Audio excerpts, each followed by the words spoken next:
எங்களை என்ன அடிமைங்க நினைச்சிட்டியா இல்ல ஒண்ணும் தெரியாத மடையங்க நினைச்சிட்டியா? இனிமேலாவது பொதுமக்கள் கிட்ட மரியாதையா நடந்துக்க கத்துக்க. டேய், இவன உள்ள போறான். சார், கோர்ட்ல பாக்கலாம்டா.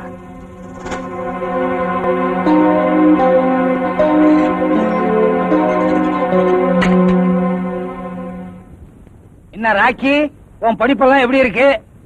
அதுக்கு என்ன? புரியுது. உன் படிப்பு பாப்பா போட்டிருக்க ட்ரெஸ் மாதிரி அரைகுறையா இருக்குங்கிற. அங்கிள் ஜாக்கிரதையா பேசுங்க. ஆமாமா, நீ பொம்பளை. உன்கிட்ட கிண்டல் பண்ணா சட்டையை மட்டும் இல்ல ஜட்டியையும் கிழிச்சிருவேன். அங்கிள், நீங்க எம்எல்ஏ ஆகி இது வரைக்கும் என்ன பண்ணிருக்கீங்க? எவ்வளவோ சாதனை பண்ணிருக்கேன். 7 சின்ன வீடு செட்டப் பண்ணிருக்கேன். அங்கிள், தப்பா நினைக்காதேமா, 7 சின்ன பிளாட் வாங்கியிருக்கேன். அப்புறம் என்ன எதிர்த்த இன்ஸ்பெக்டர் கான்ஸ்டபிள் ஆக்கியிருக்கேன். அப்புறம் 7 பிராந்தி கடையில ஏலத்துக்கு எடுத்திருக்கேன். அவ்வளவு பணமா உங்களுக்கு? கிண்டலா? ஏது பணம், எல்லாம் அதிகாரம் தான். அங்கிள், நாட்டு மக்களுக்கு என்ன செஞ்சிருக்கீங்க? பிராந்தி கடையை திறந்து அங்கிருந்து